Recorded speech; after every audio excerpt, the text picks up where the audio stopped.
I hope everyone is okay. All right, can all stand up? And may I encourage everyone, for those who are at the back, can you just please occupy the front seats? And pwede pong dito na lang po tayo sa may bandang harap para yung mga darating po na medyo huli, dyan na lang po sila sa may bandang likod. And again, whom are you here to excited to praise God again? Come on. Let's shout His faithfulness.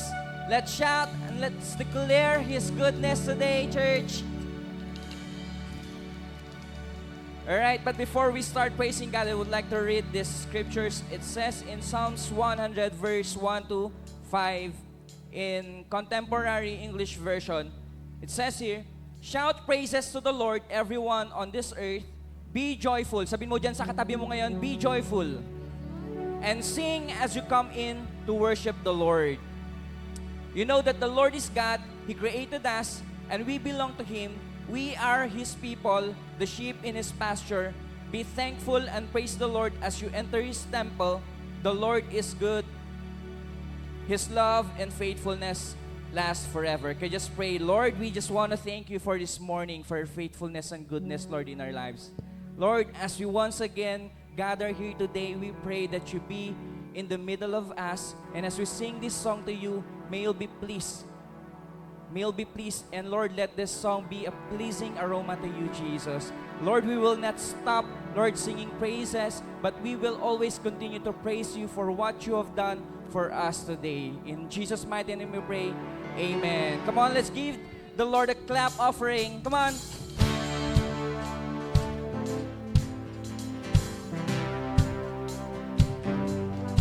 Come on, church, we're ready to praise the Lord today.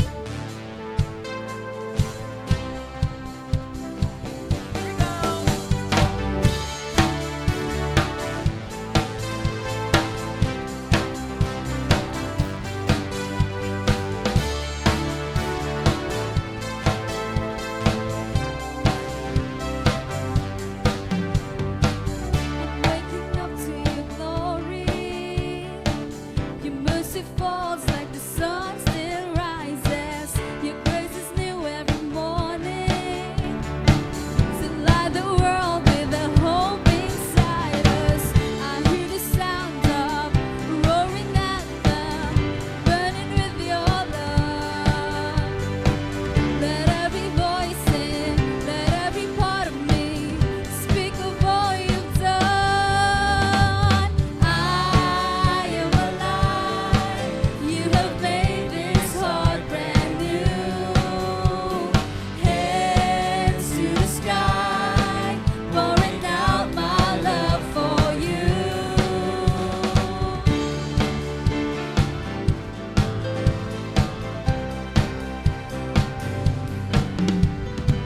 Our praises echo Your goodness. We'll lift You up as it rain down on us. We're overwhelmed by Your freedom. There's nothing like living in Your purpose. I hear the sound of roaring anthem, burning with Your love. Let every voice sing, let every part of me speak of all You've done. I am alive. You have made this heart brand new. Hands to the sky, pouring out my love for You. I am alive. You have made this heart brand new. Hands to the sky, pouring out my love for You.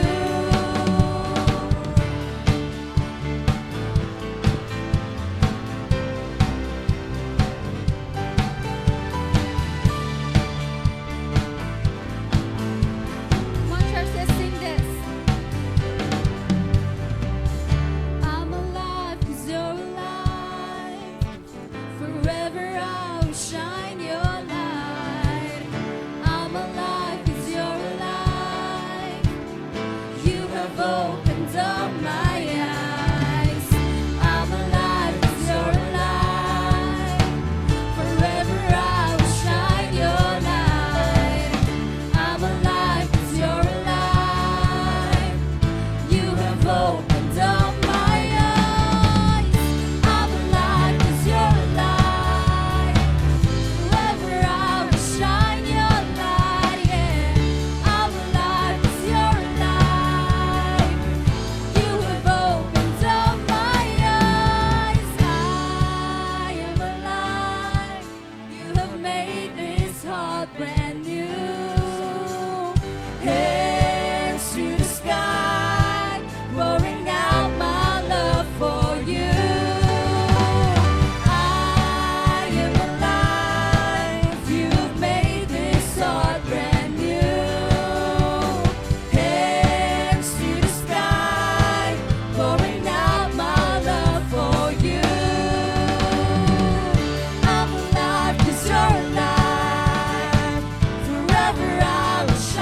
Jesus, your name is above every name I know. Jesus, you're my refuge. You are my only hope. Jesus, you are mighty. My strength is found in you. Jesus, you are Savior. I'm safe and I'm with you. There is no one like you. Sing it out. There is no one above you. There is no one like you. There is no one above you. You know I'm lost without you. Where would I be without you? Without you, you know I'm lost without you. Where would I be without you? Without you. Yeah, yeah. You know I'm lost without you. Go and sing this out. Jesus, Jesus, you are my joy. You wipe my tears away. Jesus, you're my stronghold. You take my fears away. Jesus, you are faithful. You keep me every day. Jesus, you are my King. You guide me in your ways. There is no one like you. Declare out. There is no one above you. There is no one like you. There is no one above you. You know I'm lost without you. Where would I be without you? Without you, you know I'm lost without you. Where would I be without you? Without you, you know I'm lost without you. Where would I be without you? Without you, you know I'm lost without you. Where would I be without you? Without you.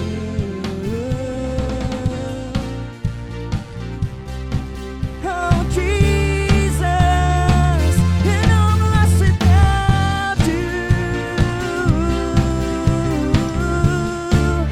Go church, encourage like this, come on.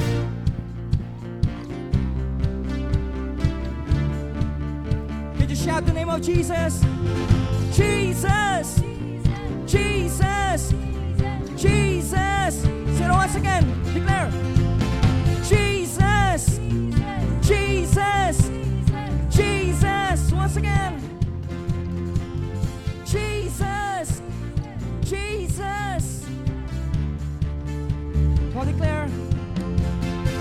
I'm not letting go. Declare out, come on. Come on, you're doing great.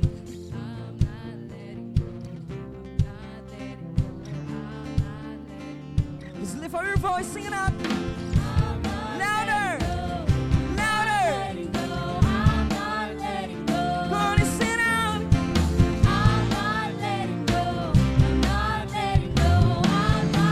Come on, everyone in this room. 'Cause I'm not letting go. I'm not letting go. I'm not letting go. 'Cause I'm not letting go. I'm not letting go. I'm not letting go. You know I'm lost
presence of God right now.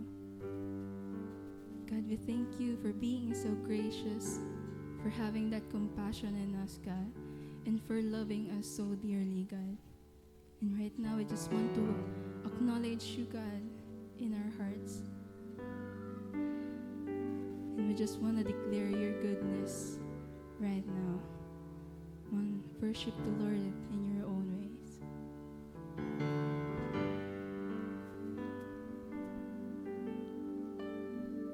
We'll sing this together. No longer shame, no longer afraid. You have washed me white as snow. No longer bound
stretch out our hands to God right now. You pull me close to your heart. Yes, Lord.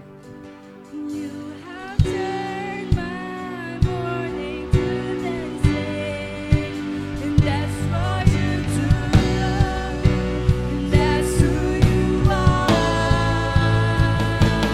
I'm no longer what I used to be. I am stronger because you live in me. The old is gone, the new has come, and I'm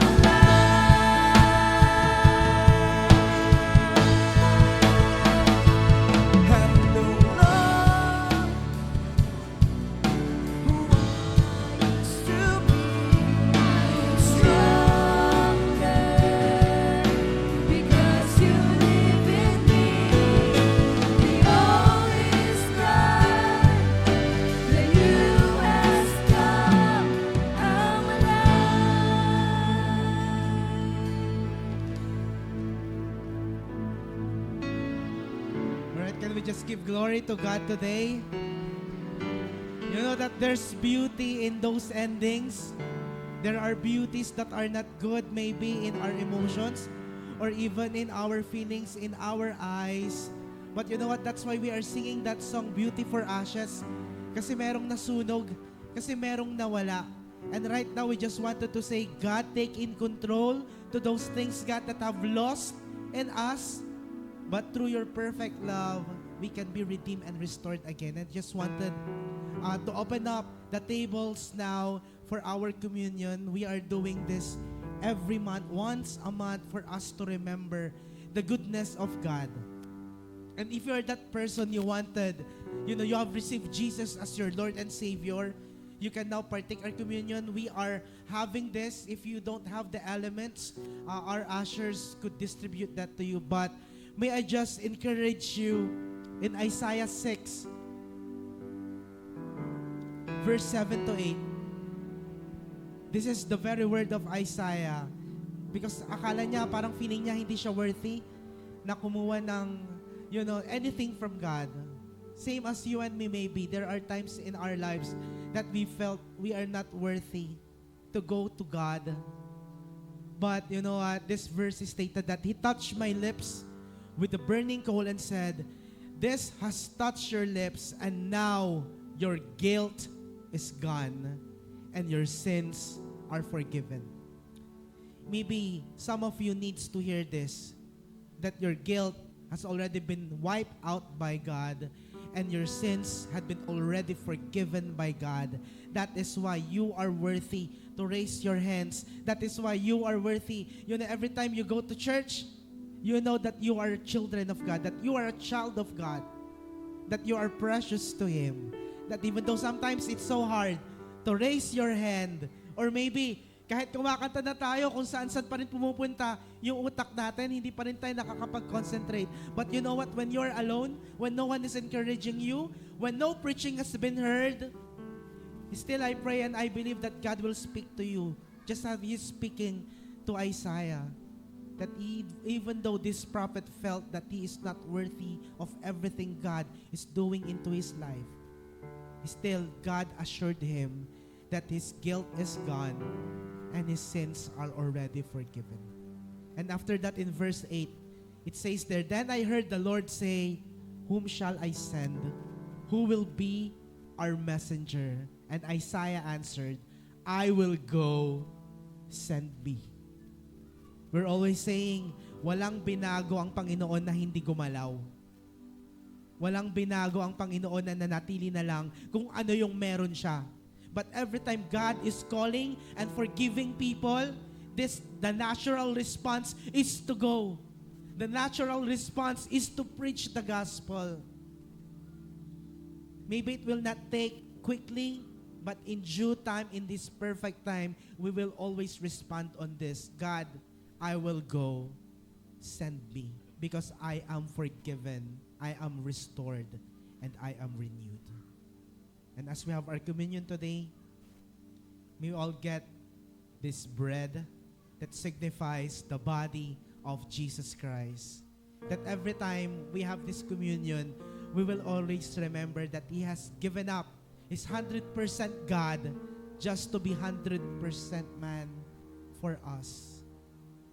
Na yung naramdaman niya yung kirot, yung pain, yung thirst. That is why He came to this world, not only to forgive us, but also to experience the things that we are experiencing. May you now partake this bread.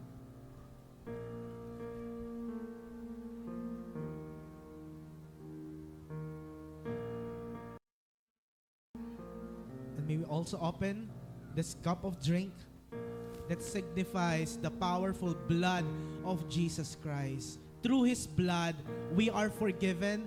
Through His blood, we are redeemed. Na hindi lang natin ito ginagawa once a month, 12 times a year, but I hope that it will always stay on us. Because of His blood, we are forgiven. And thank you, Lord, for dying on the cross, for that love that saved us. Pwede na nating i-take this cup of drink.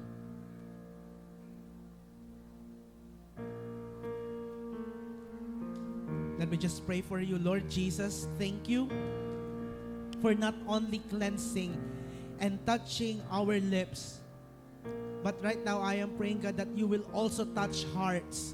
You can also touch, Lord God, souls.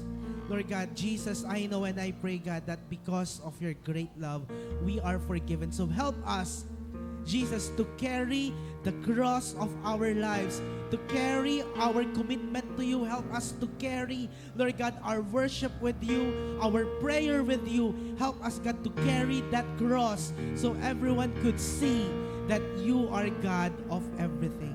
Maraming salamat po, Panginoon. All of this in Jesus' name. Amen and amen. Let us worship God. Yes, thank you, Lord. Just continue to be in the worship.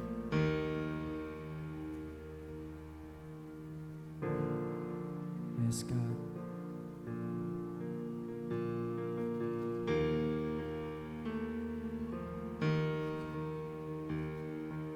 Hide me in your dwelling place as I wait, singing in spite of the pain.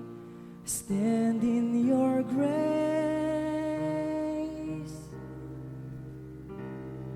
embracing the dark of the night.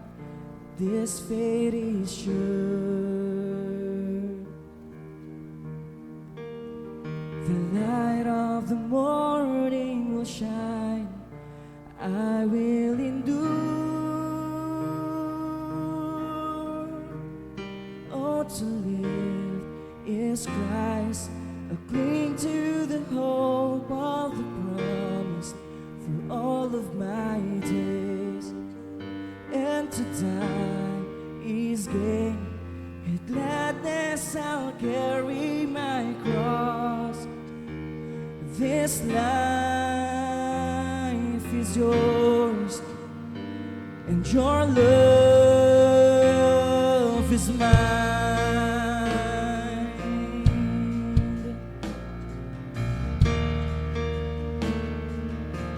So feel me. Fill me with your delight as I obey.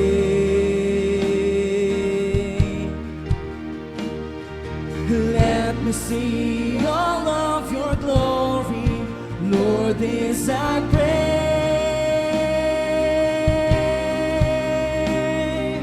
Give me unshakable joy as I give you my life.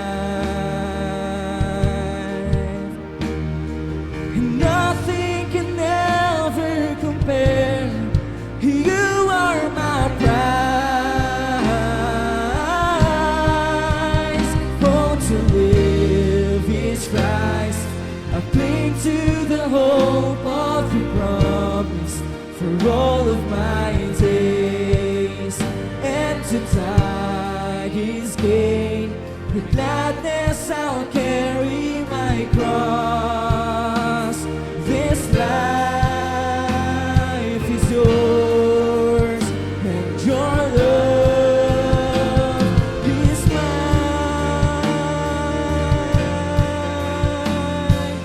Oh, oh, oh,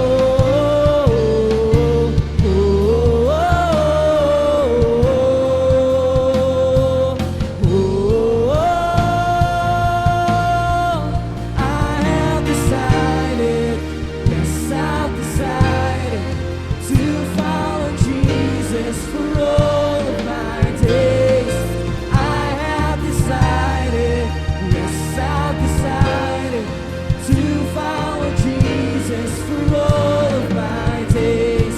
I have decided, yes, I've decided to follow Jesus for all of my days.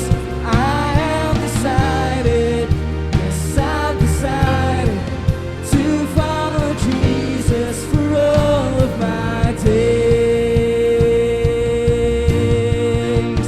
Oh, to live is Christ, I cling to the hope of your promise for all of my days. And to die is gain, with gladness I'll carry my cross. This life, oh, to live is Christ, I cling to the hope of the promise for all of my days. And to die is gain, with gladness I'll carry my cross. This life is yours, and your love is mine.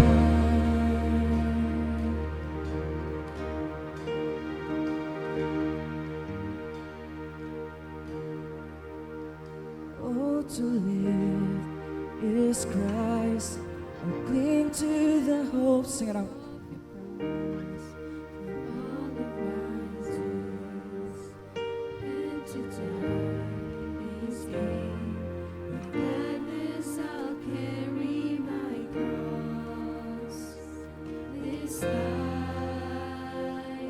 To live is Christ, the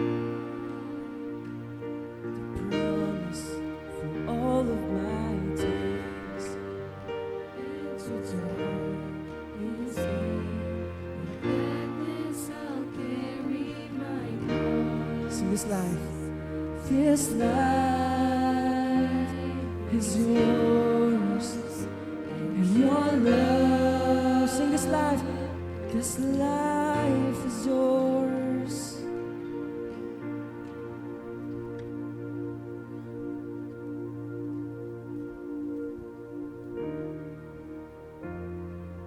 Yes, indeed, God. Lord, we're so thankful and grateful, God, for what you have done for us, for inviting us again in your presence and calling us your sons and daughters.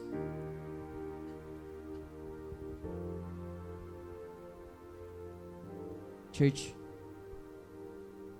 let me encourage you in this verse in the Bible. It says in Psalms 30, verse 11 and 12. In Contemporary English Version. You have turned my sorrow into joyful dancing. No longer am I sad and wearing sackcloth. I thank you from my heart, and I will never stop singing your praises, my Lord and my God. You know, this verse, we know when we look at the background of this scriptures reading Psalms 30, it talks about the life of King David. And we know King David was marked by significant triumphs. He also had profound struggles just like us. Tao lang din naman si King David. Including battles, loss of loved ones, personal failures, and deeper sorrow. He even experienced betrayal. But the good thing is this: Jesus experienced deliverance from serious illnesses and near death. muntik na po siyang mamatay.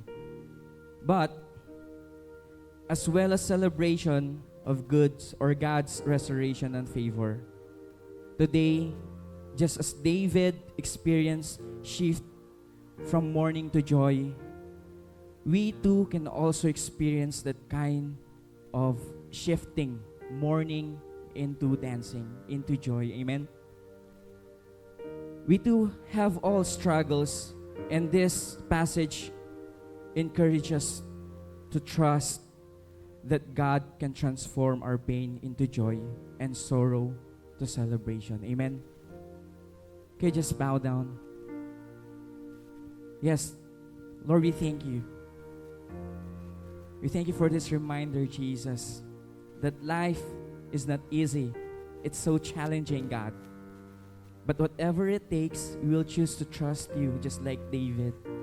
That despite of these struggles in life, Lord, we can have that kind of hope, Lord God, in you. That everything that is happening is temporary.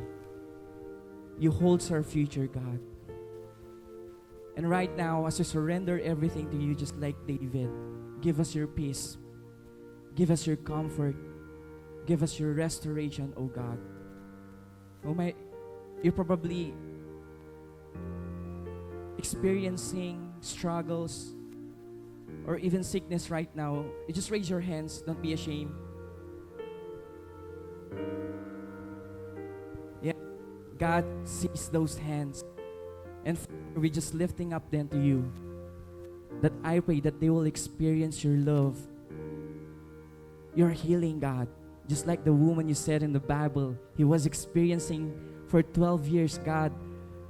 He has this blood problem, but then it's because of his faith. It's because of her faith, God. She was quickly receive her healing, God. And that's the kind of faith that we want to entrust to you, Jesus. And thank you, Lord. Lord, I pray, God, that you will give us a heart that is so bold to proclaim your gospel and fully to surrender all your will, God, in our lives. Taking up our cross is not easy, but then we set aside every feelings, God. We set aside our careers or our achievements, but then we want to, Lord, humbly ourselves to you, Jesus. We're bringing you back all the glory and honor. In Jesus' mighty name I pray. Amen and amen.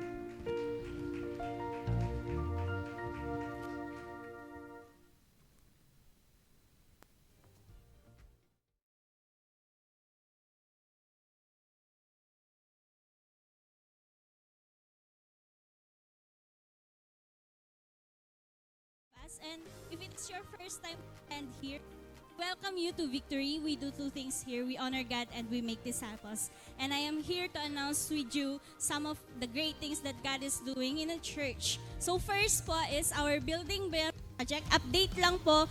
We thank you for all of the prayers and support that you are giving for this Building Beyond project. And ongoing pa rin po ito. Also, continue to move in prayers and in faith for this project.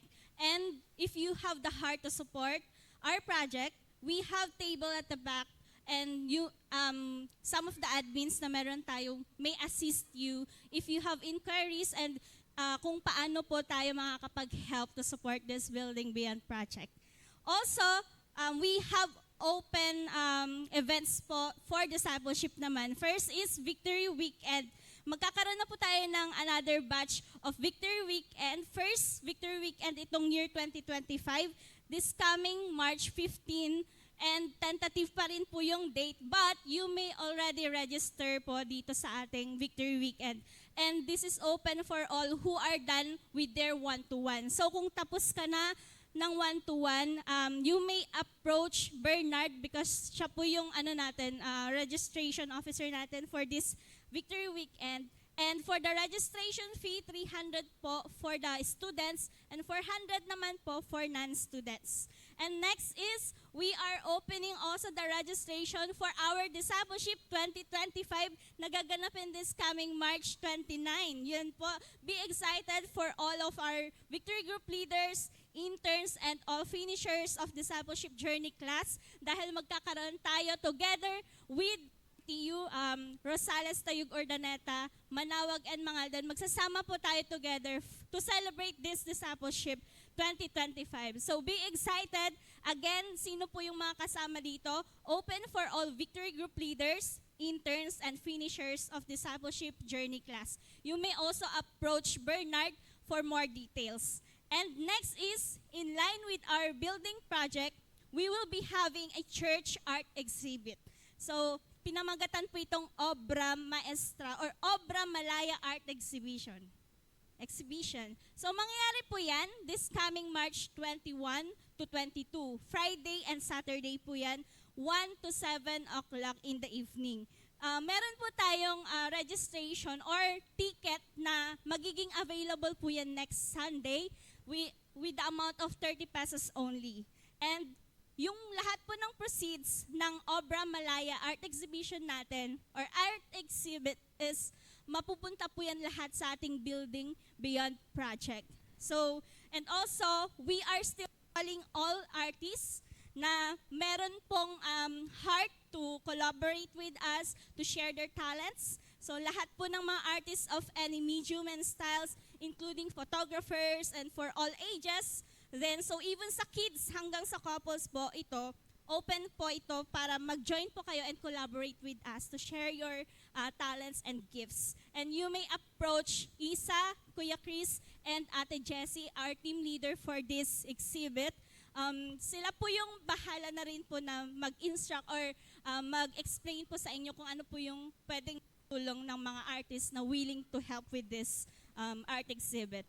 And lastly, we are inviting you also to, since celebration ng Mangaldan ng fiesta, pwede bang batiin muna natin yung katabi natin ng Happy Fiesta?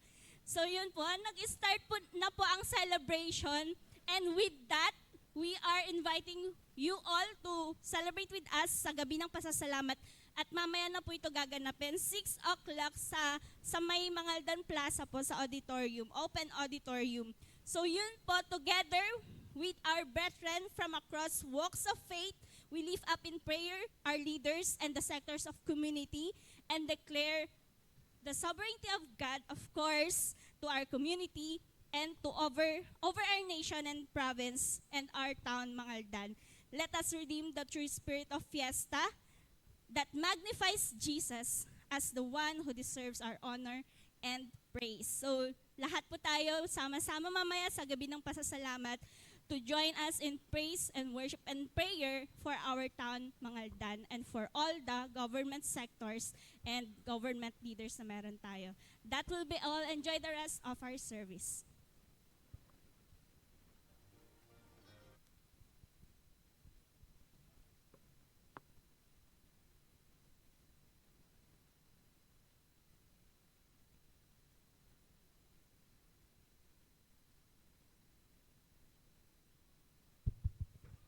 Hello. Ayan, okay na. Hi, good morning. Ayan, okay. Ngitian mo naman yung katabi mo. Hello, gwapo. Kapag gwapo yan, sabihin mo gwapo. Kapag babae naman, hi, ganda. Ayan. Okay, kasi siyempre, katabi mo yung asawa mo, alam nga naman sabihin mo, ano, ha? Okay, so good morning po sa ating lahat. I hope you are all fine.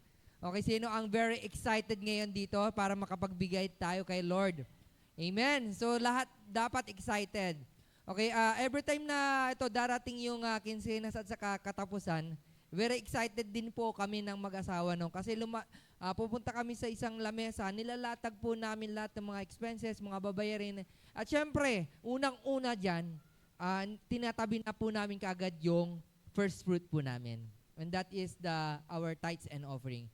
So let me encourage you everyone for our tithes and offering verse in Proverbs chapter 3, verse 9 to 10. It says here, honor the Lord with your wealth, with the first fruit of all your crops, then your barns will be filled with overflowing, and your vats will brim over with new wine.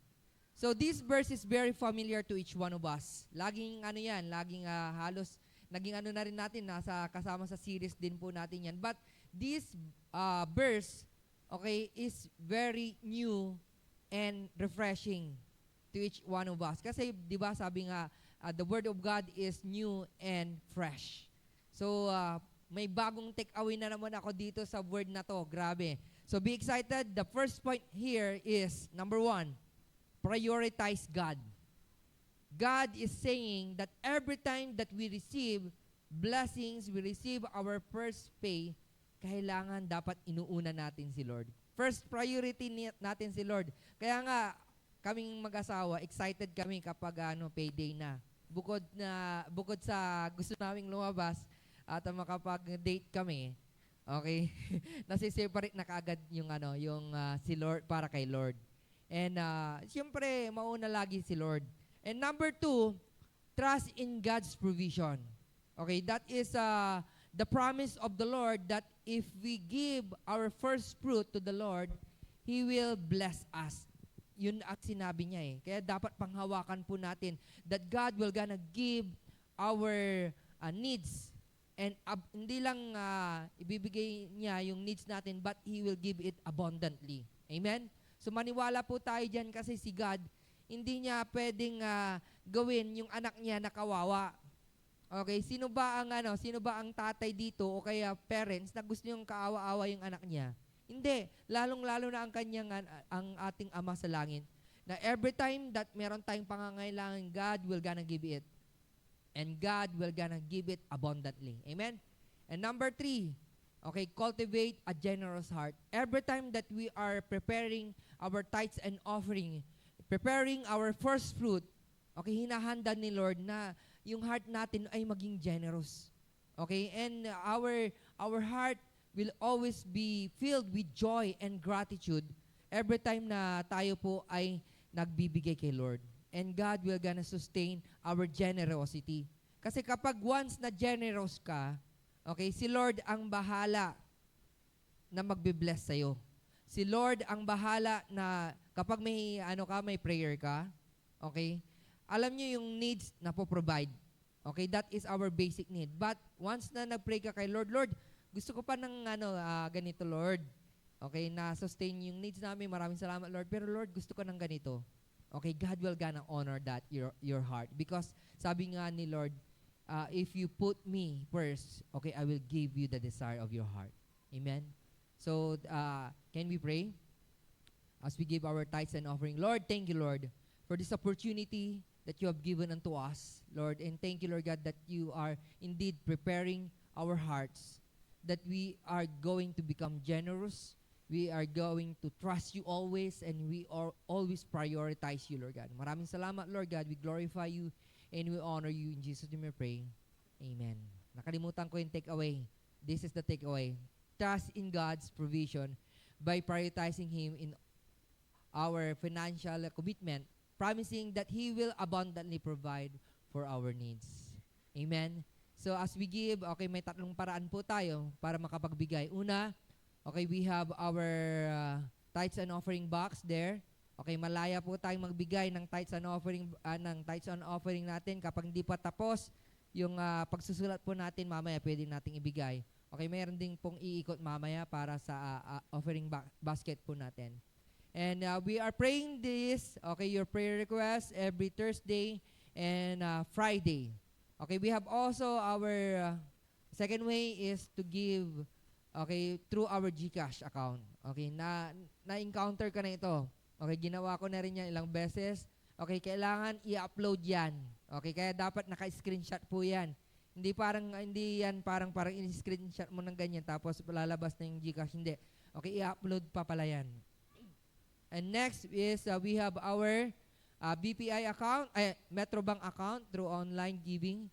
And we have BPI account through our account, Victory Christian Fellowship of Pangasinan Incorporated. Smile as you give and God bless everyone.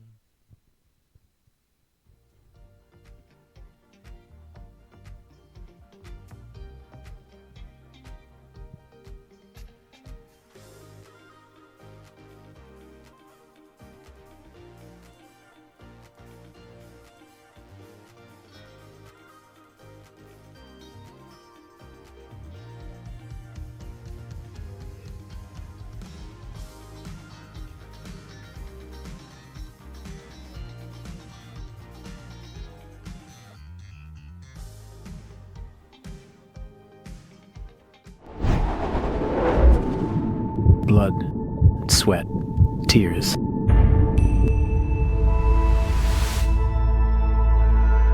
How far are you willing to walk? Are you ready for the distance? Will you go the extra mile? Will you lay it all down for the one who gave you his all? And consider the cost of the cross.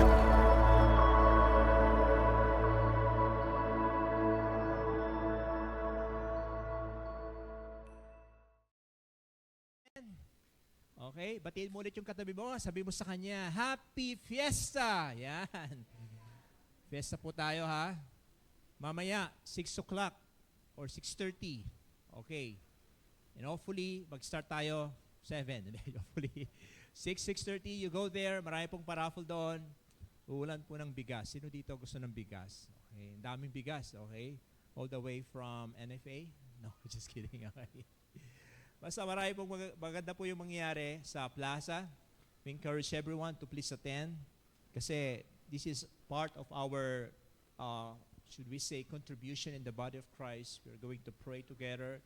Let's pray for mayor, vice mayor, the councilors, those who are in, particularly we are going to also to pray for the honest election. Diba? Clean and honest election. Alright? Amen? So ito na po, week number 2 na po tayo, mga kapatid.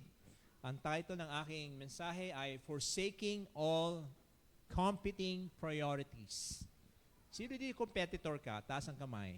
Competitor ka. Kumbaga pag sinabing competitor, meron yan it's good competitor or bad, pero you are a good competitor. Yan. Tingnan mo yung katabi mo, mukhang competitor ba siya?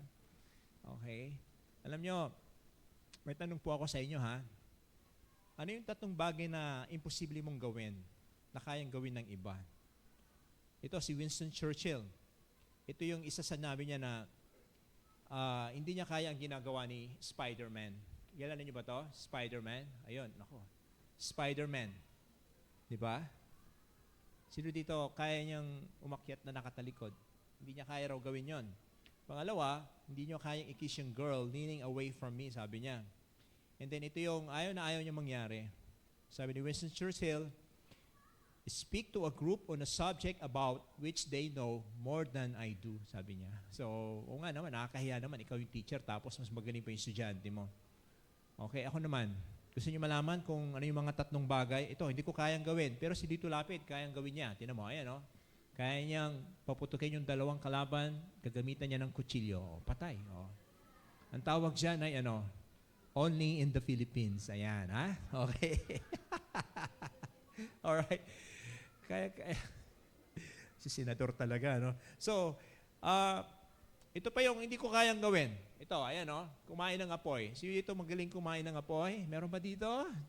Okay. Tinan mo nga yung labi natin. At ito pa yung hindi ko kayang gawin. Hindi ko kayang pumalakpak sa isang kamay. Meron ba dito? Paano mo gawin?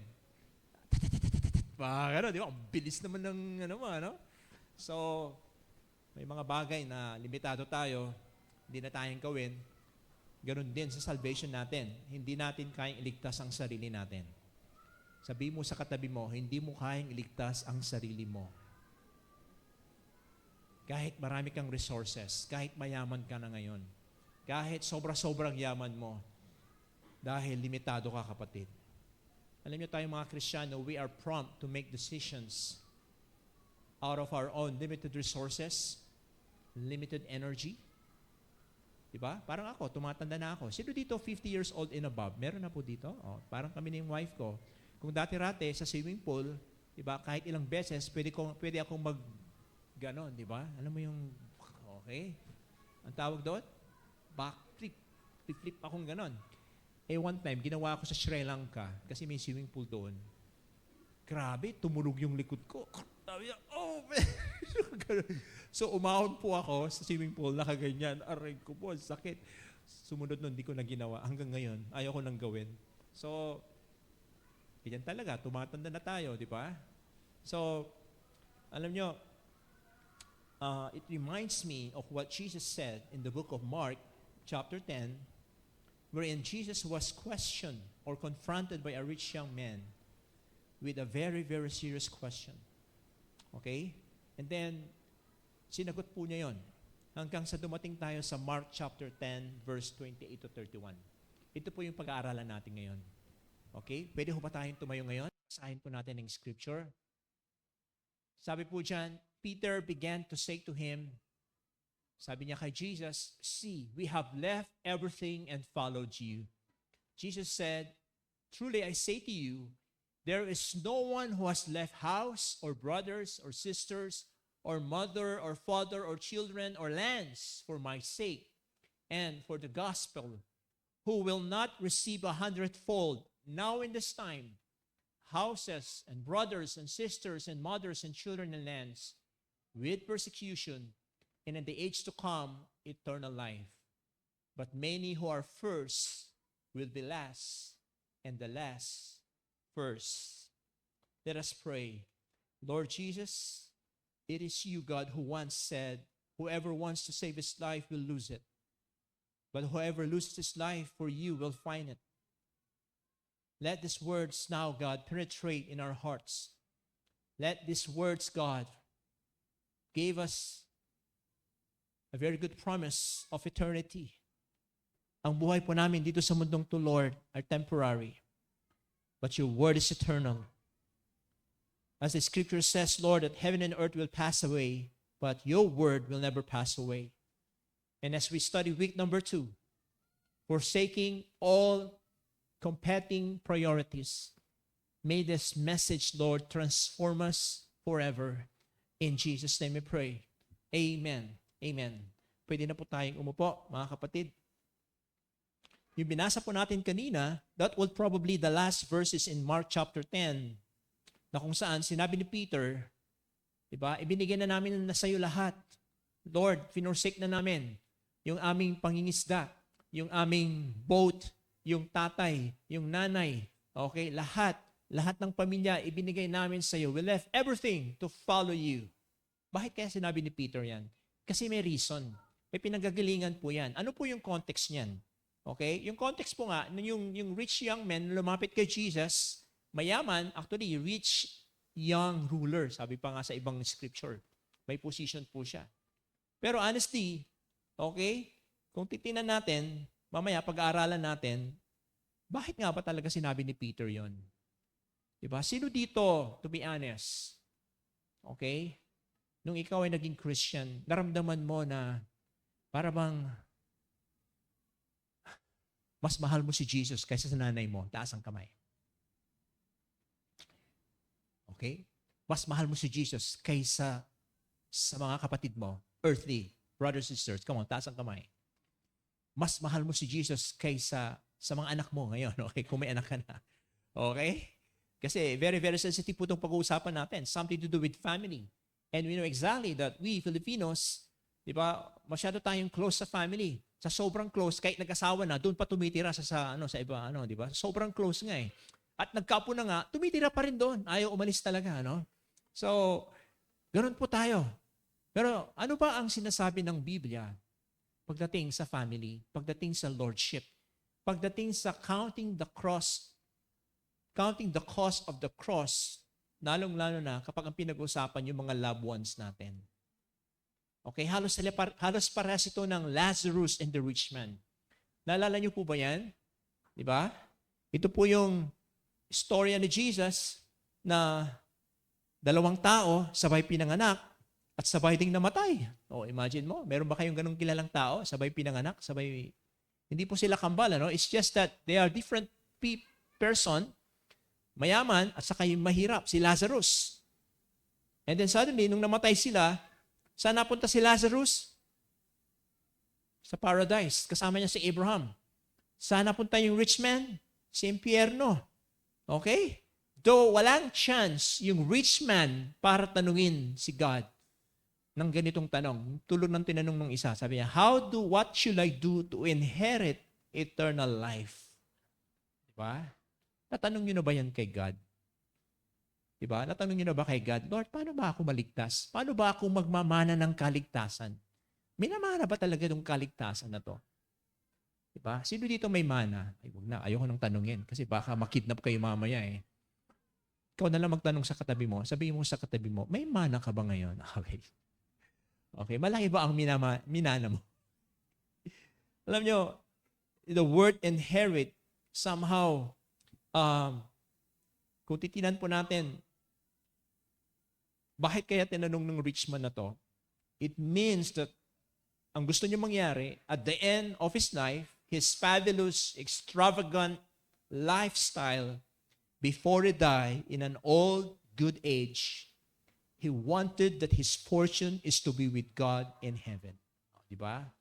Sino dito gustong ganung kamatayan mo? Di ba? Ano ba, alam mo yung, ang yaman-yaman mo ngayon, wala kang problema sa buhay, and then, sa sobrang yaman mo, gusto mo pa, manahin pa yung langit. Di ba? Okay. Grabe, ano? Sana all ganon. Namamana ba talaga ang langit? Nakukuha ba yan? Hinihingi ba yan kay God? Paano nga ba? Mamaya, sasagutin natin yan, mga kapatid. Kaya napakaganda po itong series po natin. The cross of the cross, the cost of the cross and following Jesus. Okay? Iisa-isahin po natin yan. Magsimula po tayo sa verse 23. Sinabi po ni Jesus, how difficult it would be for those who have wealth to enter to the kingdom of God. And then, inulit po niya ulit. Children, how difficult it is to enter the kingdom of God. Tulad po nung sinabi ko last week. Diba? Naalala niyo po yung last week?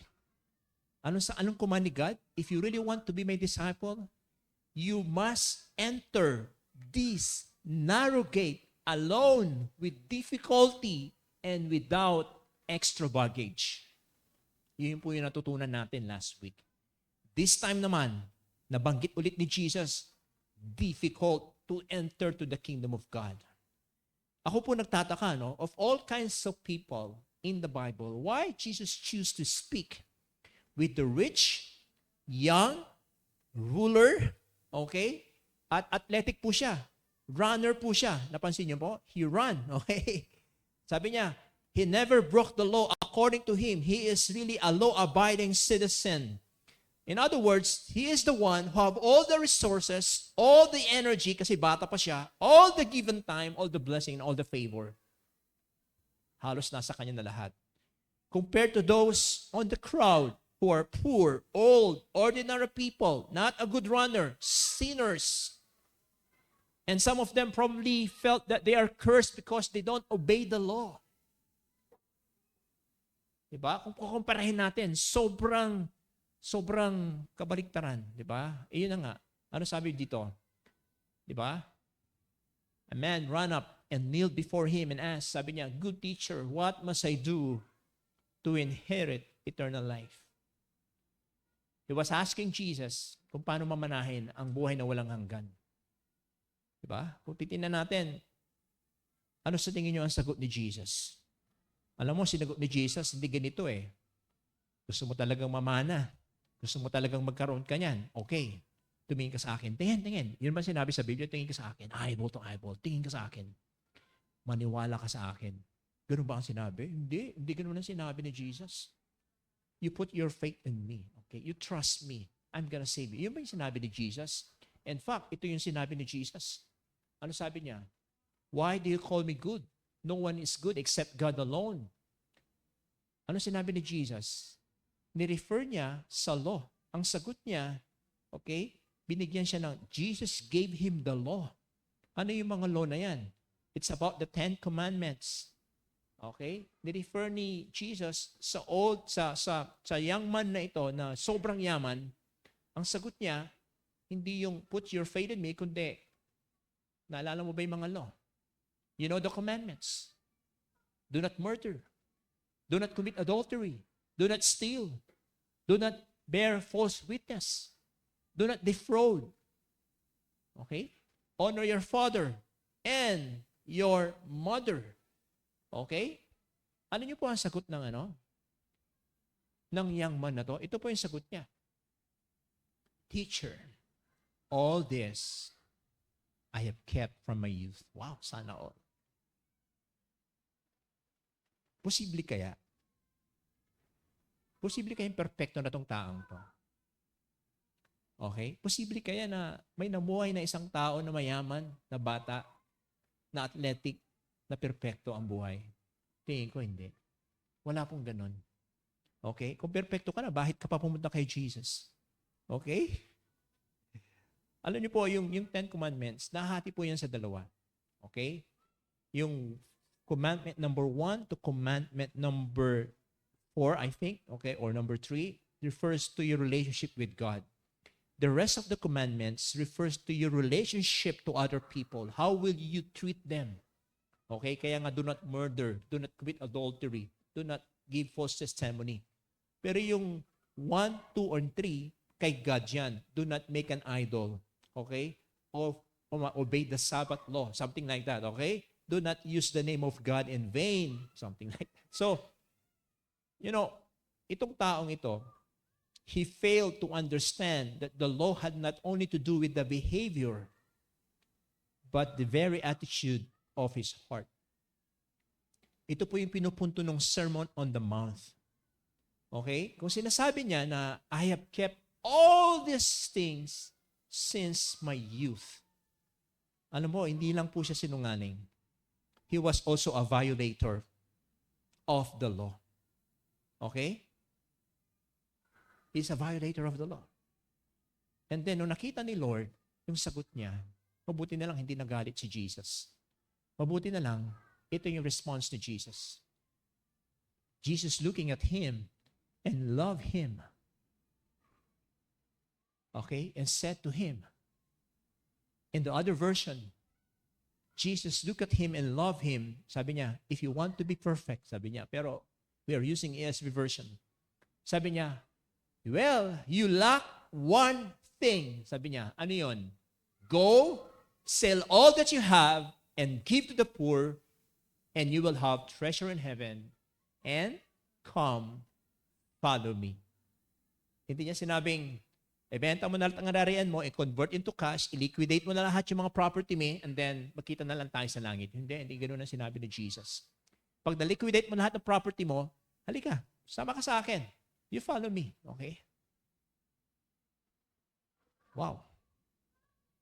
Dito makikita po natin, meron siyang God.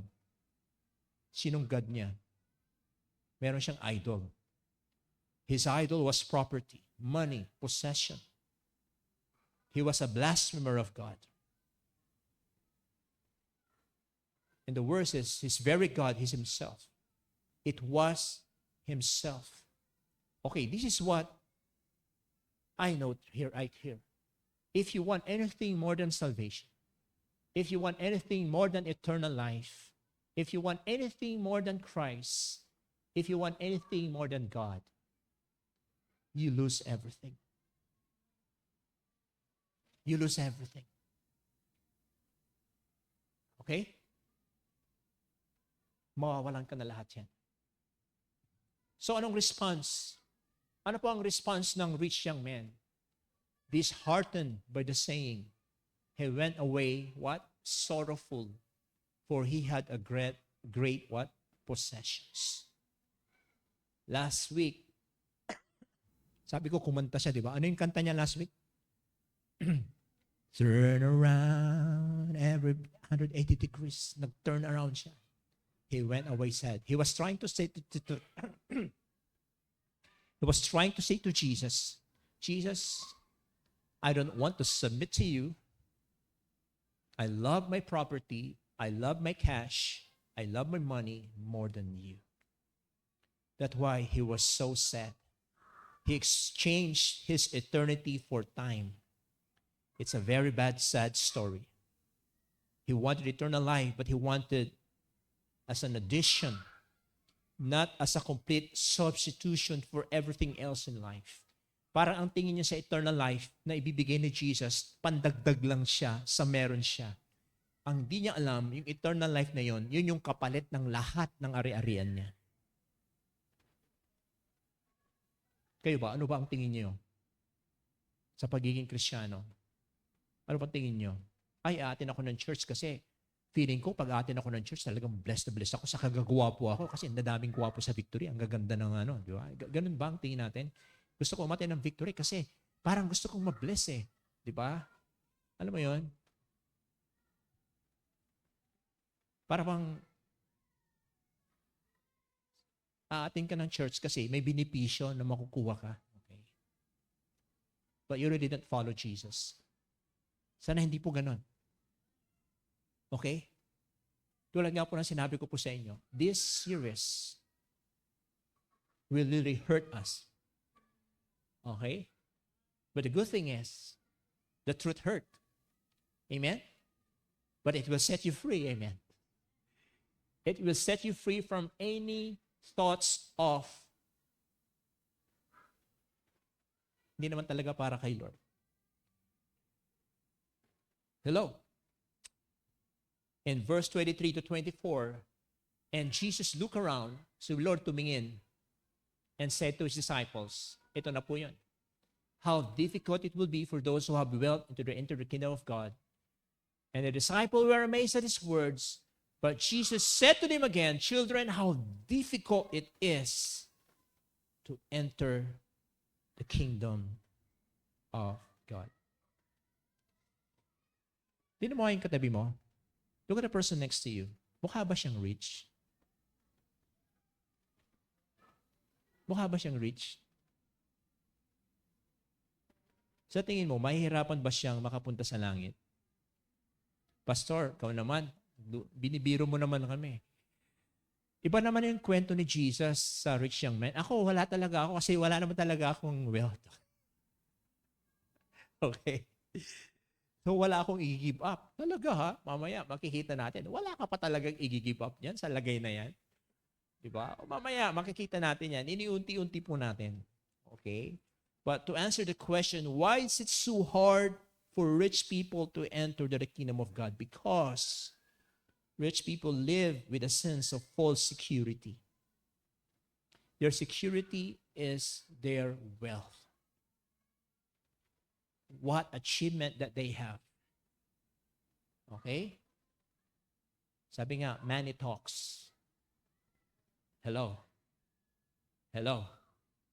Are you here with me? Diba? Magugulat ka na lang. Kapag si Elon Musk na yung nagsalita, lahat nakikinig. Ang yaman eh. Diba? Come on now. Hello? Eh kung si Joseph Saringan kaya, mag-post sa Facebook, diba? May makikinig kaya? Siyempre, hindi naman mayaman si ano eh. Eh si Jonas Tordil kaya, may makikinig? Siyempre, hindi. So, dito, makikita kapatid, mga mayayaman, have this sense of false security. O baka naman iisipin nyo, ay, naku, pasalamat ako kay Lord, hindi ako mayaman. Okay, listen, this is the balance. Hindi ko po sinasabing, huwag kayong mahangad yumaman. Gusto ni Lord, yumaman tayo. Come on now! Sino ditong gustong yumaman? Taas ang kamay. Taas ang kamay. O, nakita ni Lord yan. Kung ayaw mo yumaman, sige, bahala ka. Maghihirap ka ng buong buhay mo. Come on now. Sino nga ulit dito gustong yumaman? Taas ang kamay. Kita ni Lord. Okay. Okay. Good. Okay yan, ha? Kasi sa totoo lang, sa history po natin, ito, itinuro po yan sa mga Indio sa panahon ng Kastila, di ba? Ng mga praile. Yung mga, sabi nila, okay, yung mga Indio, huwag na kayong humangad na maging mayaman. Dahil mahirap ang mga mayayaman pumunta ng langit, yung mga Pinoy noon. Oo nga, no, okay? O sige, kontento na kami. Where in fact, meron po tayong kultura dito sa Pilipinas dahil kapag lalo kang mahirap, lalo lang marapit ka kay Lord. Totoo ba o mali? Mali. Mali po yun. Mali. Ano bang makikita mo sa kahirapan? Mahirap ang mahirap. Diba? Yun ang sinabi ng taxi driver during COVID, di ba? Ano sabi niya? Mahirap ang mahirap. Walang pagkukuhanan. Sabi niya, na-feature pa nga siya, di ba? So, imagine that. Ano ba yung, gusto mo bang tumira sa Smoky Mountain? Ano meron sa Smoky? Puro langaw. Ako, ayoko tumira doon. Pero, dito, makikita natin, mga kapatid, may purpose kung bakit itong naging mayaman na to ang kinuha ni Lord na good example para sa message natin ngayon. Alam niyo po, may instruction po si Apostle Paul kay Timothy. Sabi sa 1 Timothy chapter 6 verse 17 to 18. Sabi niya, command those who are rich in this present world not to be arrogant. Kasi kung minsan naging arrogante na po sila eh. Not to put their hope in wealth which is so uncertain, but to put their hope in God, who richly provide us with everything for our enjoyment. Command them to do good, to be rich in good deeds, and to be generous and willing to share. Yun naman pala. Kaya kung gusto ni Lord, yumaman ka para maging generous ka, para maging share. Tama ba? Tama. Hindi naman sinabi ba dyan na huwag nyo nang hangaring maging mayaman? Wala naman sinabi dyan. Naging mayaman ka, siguro nga dahil masipag ka, pero huwag ka maging arrogante. Kasi sa totoo lang, yung mga hindi Kristiyanong mayayaman, ito po yung nature po nila. They feel confident in their own ability. As if they can do anything. They are so arrogant to the point na pag imbitahin mo sa church, well, let me think about this. Prayer, sasabihin ka, why will I pray if I have all this plenty of food in my refrigerator? Kailangan ko pa ba mag-pray? Hello? Another thing, rich people thought they can buy everything, power, authority, position, righteousness, and worse, they thought they can buy salvation. Tulad nitong mayaman na to. Okay? Yung mayaman na to. Kasama po siya sa mga religious na tao. Alam niyo ba na religious ng taong to? Kasi siya mismo nagsabi, di ba? Ano sabi niya? Since I was a boy, I have done everything what you are saying, Jesus. I have kept the whole law. Religious. Di ba? Religious na nga, mayaman pa, may position pa, bata pa. Wow, galing. Nasa kanya na lahat, kapatid. Athletic pa. Wala siyang sakit kasi magaling siyang tumakbo. Di ba? Kung mayaman kang tao sa panahon ni Jesus, during the Old Testament, honestly speaking, paano nga ba napapatawad ni God ang kasalanan ng isang tao pag nagkasala during Old Testament? They sacrifice burnt offering, right? It's very important yung mga hayop na yan, walang sakit, blameless, spotless, malusog. Alam nyo, kung sino man ang blessed sa panahon na yon ay yung mga mayayaman because all the animal sacrifices, they could buy the spotless lamb na hindi kayang bilihin ng mga mahihirap. Ganito yung nangyari sa young man na yan. They have all the money to purchase as many sacrifices as he wanted. Pwede niyang gawin mula umaga hanggang gabi mag-sacrifice kasi dami niyang pera. Where in fact, may mga rabbi pa noon, may mga expert of the law. Ano niyo po, ang Biblia composed of 66 books, 39 in the Old Testament, 27 in the New Testament. Pero merong isang book na hindi in-include po sa 66 book na yun. Yung book na Apocrypha. Apocrypha na ginagamit ng ibang religious organization. At ano niyo po ba? Meron po doon, naturo po nila, ito po yan. Sabi according sa kanilang libro na Tobit, sabi niya, it is good to do alms rather than to treasure up gold. For alms deliver from death, and this will purge away every sin. Sabi naman sa Sirach 3, alms will atone for sin. Yung bigay na pera, yung alms, yung abulin mo, sabi niya. Sabi naman sa Talmud, almsgiving is more excellent than all offerings and is equal to the whole law. Mabuti na lang, wala po sa Biblia yan. Kung dito, titingnan po natin, ganito po yung ginagawa ng rich young man na yan. He followed the law. Dahil marami siyang pera. That is why in verse 25 to 26, ano sinabi ni Jesus? Mas madali daw ang isang kamelyo na dumaan through the eye of the needle than for a rich person to enter to the kingdom of God. Alright? At lalong namangha yung mga tao. And then tinanong si Jesus, kung yung mga mahihirap na may kaya mag-offer kahit anong klaseng animal dahil may pera sila, dahil tinuturo doon sa Apocrypha na alms are good, paano na kami na mga mahihirap na wala kaming pera? Paano na kami maliligtas? Paano na yan? Nagigets po ang gusto ko sabihin? Okay? Pag sinabing eye of a needle, ganito pa yan? Okay. Eye of a needle. Pero, one time, nung ako po ay college, nagpapaligsahan po kami. Alam mo yung utakan, alam mo yun? Meron pong isang ring, no? Yung kinuha niya yung ring, sabi niya. Paano mo papasukin yung speaker na yan sa ring na to? Sabi niya, oh. Talagang napasok ako, hindi ko alam. Alam mo, kinuha niya yung ring, tapos ginanon niya sa mata niya. O ayun, nakapasok na yung sabi niya. Parang ganyan. Ganyan ba ang ibig sabihin nun? Hindi. O baka naman, ganito yan. Okay? Sobrang laki ng needle. Ayan, tama-tama lang.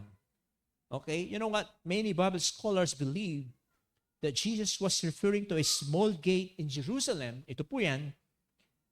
That for a camel to enter into this gate, the camel should lower down all the baggages and kneel down in front of that gate. And to answer the question, who then can be saved? Well, the bottom line is we cannot really save ourselves. We cannot. It's impossible. Kaya sinulat ni Jesus. Jesus looked at them and said, with man, it is impossible, but not with God, for all things are possible with God.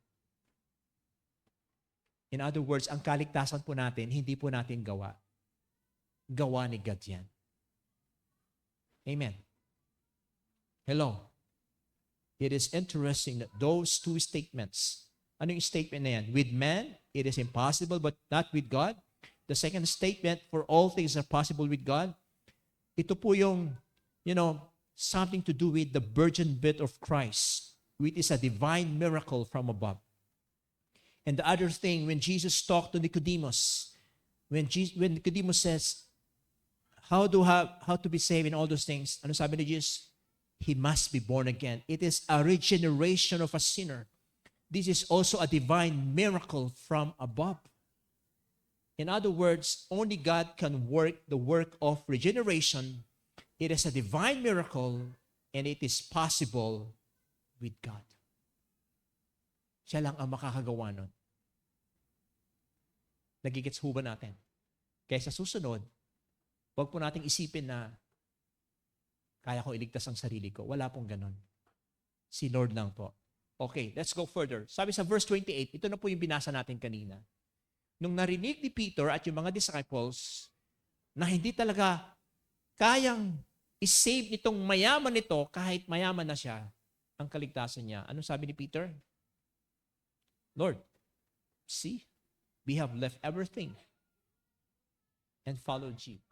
Para sinasabi niya, yung rich young man na yan, yung pinapagawa mo, hindi niya kayang gawin. Pero ako, nagawa ko. Kami nagawa namin. We deny ourselves, we take up the cross and follow you. We've done it, sabi niya. We have left everything to follow you. Okay? We've done it for you, God. Sa tingin niyo ba, niribig siya ni Jesus? Sinabi ba niya na, hindi ka nagsasabi ng totoo? Talaga? Talaga bang you left everything? Pero alam mong response ni Jesus, ito yung sinabi ni Jesus.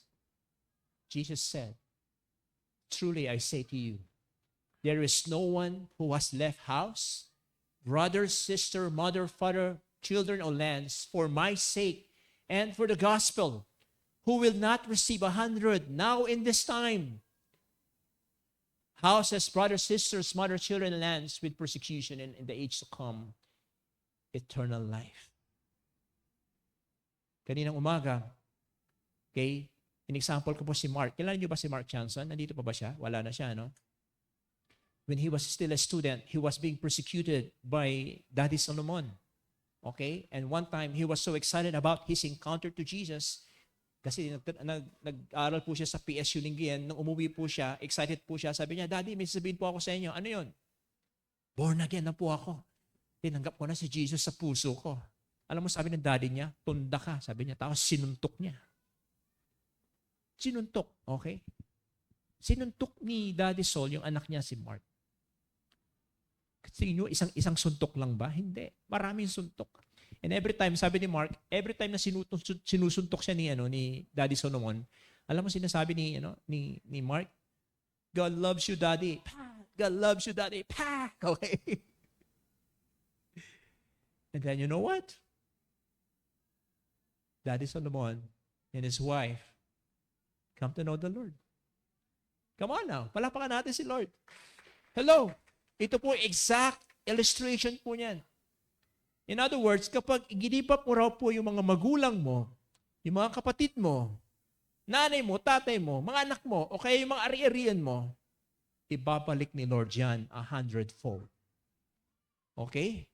Paano nangyari po yan? Sabi niya, in the age to come, ito po yung present age po natin. Paano nangyari? For example, pinusecute ka, pinalayas ka sa magulang mo, pinalayas ka ng magulang mo. Okay? Tinakwil ka nila dahil Kristiyano ka.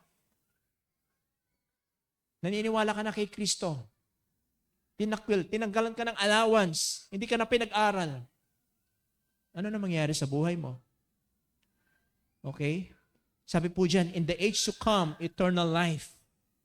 Okay? Ang ibig sabihin po dyan, parang ganito, you've just entered the church. Ang bagong pamilya mo na ngayon, ang simbahan. Tama po ba? Hello? You just become part of the people of God.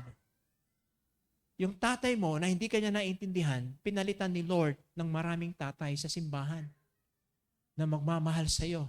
Pinalitan ni God ng maraming nanay. Yung brother mo na sumuntok sa iyo, nang pinipersecute ka, pinalitan ni Lord ng maraming brother and maraming sister. Tingnan mo yung katabi mo. Yan ang pinalit ni Lord sa iyo. Hello? This is your new family now. Hello? If you are going to give up your earthly family, you have gained a Christian family. Yung binasa natin kanina, the rich man ended up spiritually poor, while the poor people who are supposed to end up poor, instead, naging rich po sila. Spiritually rich. Okay? Kaya kung titinan natin, kung pinirsigot ka ng mga magulang mo, pinalayas ka, diba? Mamaya, uwi ka na ng bahay nyo, diba? Tatanungin ng nanay mo, saan ka galing, anak? Sa church po. Diba? Nanginginig ka pa kasi ayaw mong sabihin. Sa church po. Okay? O ano gagawin natin? Gusto mo ba doon na? Sige. Yan na yung mga gamit mo. Lumayas ka na. Don't worry. Maluwang yung place na to para mapagtulugan mo. Come on now. Hello? Hello? Kung pinalayas ka sa pamilya mo dahil ayaw nila yung pagiging Kristiyano mo, you're welcome here. I-switch mo lahat yung aircon kung gusto mo. Habang natutulog ka, i-switch mo lahat yung TV. I remember, sino yung si Estong, di ba? I remember that guy, okay? Pinipersecute siya ng nanay. Wala siyang matulugan. Okay, naalala ko, nasa Pangasinan, pagpatayan nun eh. Ito yung kapatid na Christopher eh. Di ba? Pastor, pinalayas po ako dahil alam nila naging Kristiyano ako. Ito yung kapatid na Francis, di ba Francis? Kapatid nila, di ba? So anong ginawa mo? Pastor, wala po ako matutulungan ngayon. O sige, dito ka sa church, sabi ko. Dito ka, ayan, matulog ka sa carpet, okay lang ba sa'yo? Bibigyan ka namin ng unang, ito, ganyan. Opo. Pero may problema po ako, takot po ako sa dilim, sabi niya. Okay. Ibigin mo, doon na kumakain, doon na naglalaba. Sosyal yung taong yun, habang naglalaba, nanonood ng TV. Imagine nyo, di ba? Sabi ko, ibang klase talaga tong tawatang to. So, ngayon, manager na siya ng KFC ngayon. Ang ganda ng buhay niya. So can you imagine all those things? Diba? Again, in verse 31, ito po yung sinabi ni Jesus. But many who are first will be last, and the last first. It means everybody ends up equal. It means if you're the first, you're the last. If you're the last, you're the first. Everybody's the same. Alright? Hindi po ito yung nauna kang naging Christian, nauna kang simula nung tinayo ang Victory Mangaldan, kasama ka na dito. Okay? Tapos, baguhan ka pa lang. It doesn't make any difference at all. Because I remember the parable of the laborers in the vineyard. Remember that? Matthew chapter 20. Anong kwento po doon? Merong isang master, may pinagawa po siya, kailangan niya ng mga laborers. Diba? So, pumunta siya sa labas, nag-hire siya ng mga laborers. First batch, umaga pa lang. And then, kulang pa. Sabi niya, magtingin ulit kayo. Diba? Wala pa rin.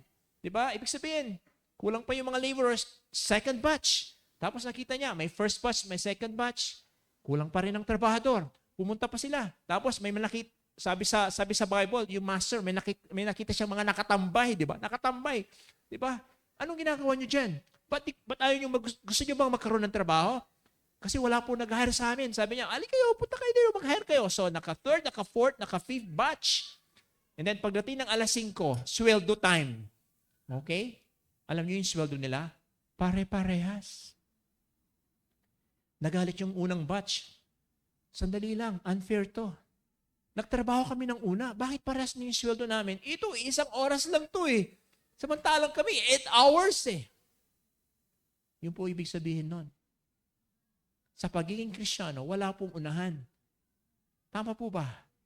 That's why, dito sa simbahan po natin, as long as you are eager to follow Jesus, kahit pinakahuli ka na, kahit ikaw na yung pinakahuling tumanggap kay Jesus, as the Bible says, the first will be the last, and the last will be the first.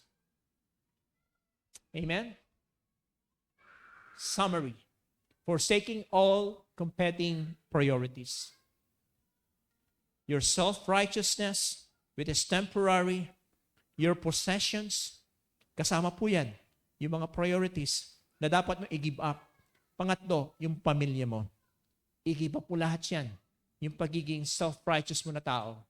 Dahil hindi mo talagang kailigtas ang sarili mo. Yung ari-arian, kung meron ka man, ibigay mo na kay Lord yan. Okay? Yung pamilya mo, ibigay mo na rin kay Lord yan.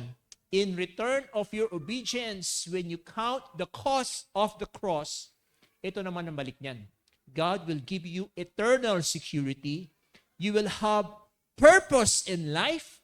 Di ba? Ngayon, yayaman ka na at may purpose pa. Tama ba? Hindi lang yung yayaman ka na walang purpose. Yayaman ka na may purpose. And then, yung pamilyang nawala sa'yo, God will give you faithful friends, which is more than your earthly family. Closer than your earthly family. This is what God will do if we forsake all competing priorities. Your self-righteousness, your possession, and your family, and replace. God will give you security, purpose in life, and faithful friends. Amen? Pwede pa tayong tumayo? Tayo po tayo, kapatid. Thank you, Jesus. Hallelujah. How many of you learned something this morning? May natutunan po ba kayo ngayon? Sabi mo sa katabi mo, sabi mo sa kanya, ikaw na yung faithful friend na ibinigay ni Lord sa akin. Okay? Come on, sabi mo sa kanya, ikaw na yung friend ko ngayon. Ikaw na yung best friend ko forever. Best friend forever. Amen? Ikaw na yung malalapitan ko kapag may problema ako. Ikaw na yung prayer partner ko. Dahil pagdating natin sa langit, tayo pa rin na magkikita. Amen? Kaya sabihin mo dyan sa katabi mo, huwag ka sana magsawa sa mukha ko. Ayan. Dahil magkikita pa rin tayo sa finals. Come on now. Hello. Magkikita pa rin tayo pagdating sa langit. Aren't you glad that you belong to this family? Come on now. Aren't you glad that you are not alone? Aren't you glad that God replaces all the sacrifices you made for the sake of Him and for the sake of the gospel? Marami nagtatanong sa akin, ano ba talaga ang unang-unang pamilya ko? You want to know the answer? Your first family is not your earthly family. It's not your biological family. Your first family is your spiritual family in your church. Amen? Amen. Let us all raise up our head and pray. Lord, thank you, God. Thank you, Lord. Piniluwanag mo po sa amin kung ano ibig sabihin ng counting the cost of the cross.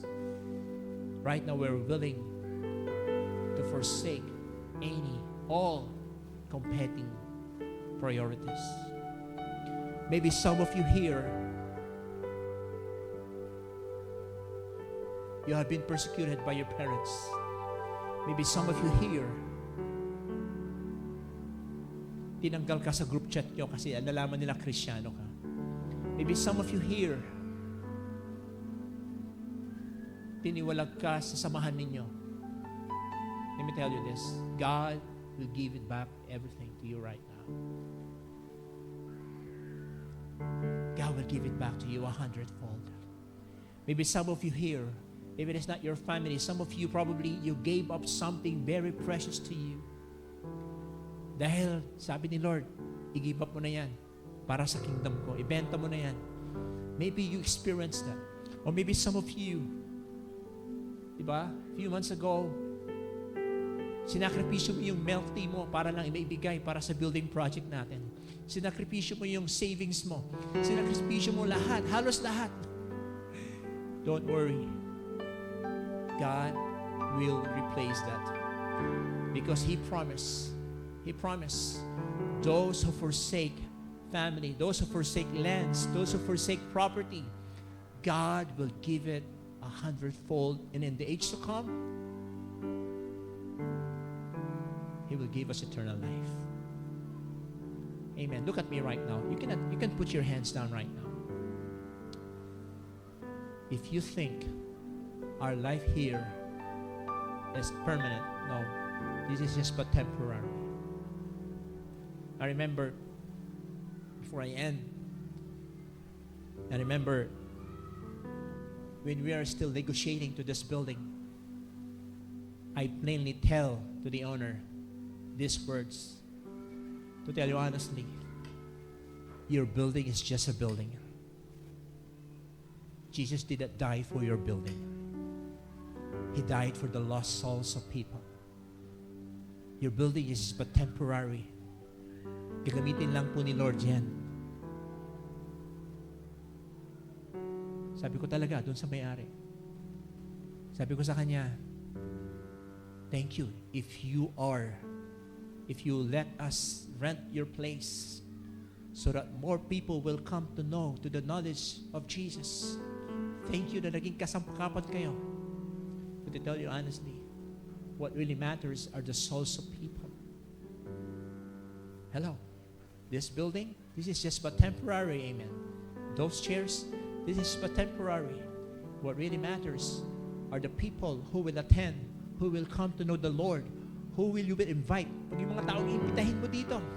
Kaya every Sunday, i-goal natin, kapatid, mag-invite tayo ng mga tao na yung mga hindi nakakilala kay Jesus, papuntahin natin sila dito. Tama po ba? Yung aircon na yan, hindi na sa switch yan. Alam niyo kung bakit? Okay na yung 5. Pero kailan kaya masiswitch yan? Masiswitch lang yan kapag sobrang dami na tayo dito pag mainit na. Come on now. Painitin natin itong place na to. Come on now. Hello! Painitin natin itong place na to, kapatid. Finorsake mo na nila lahat. Gawin mo na kung ano yung pinapagawa ni Lord sa'yo. Gawin mo na kung ano yung pinapagawa ni Lord sa'yo. Amen. Lord, salamat po, Panginoon, sa mensahe mo, Panginoon. Salamat po sa salita mo. Ito po ang aming pong dalangin. In Jesus' name we pray. Amen and amen. God bless everyone. See you again next week.